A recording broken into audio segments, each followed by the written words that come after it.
Years ago, I did look into doing a hair transplant. A friend of mine in Pennsylvania was teasing me and saying, why don't you do it? You're 40 or 43 years old, you're thinning now, get it done now. They cut the back of your head, they make a scar on the back of your head, and they dissect it and they re-harvest them in your head. Some of them don't take because you cut the bulb, and the kid's explaining to me the process that was explained to him. So ironically, as fate would have it, I was in this building walking by and I see a sandwich sign in the hallway. I said, it's done by a robot? Which in my head first thought was, it's got to be better if a robot's doing it. And ironically, I met the gentleman, Mike, and Mike was a sweetheart, and said to me, you know, it'll do wonders for your self-confidence. I said, no, I'm okay with that. I'm in the automobile industry, so I'm okay with that.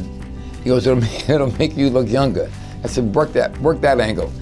And we laughed about it, and he was a gentleman and a professional. But when he explained to me that day, it made more sense to me that the chances of it working were better. You got a robot extracting the whole bulb and then implementing it and harvesting it where they got it down to a science. It just made more sense.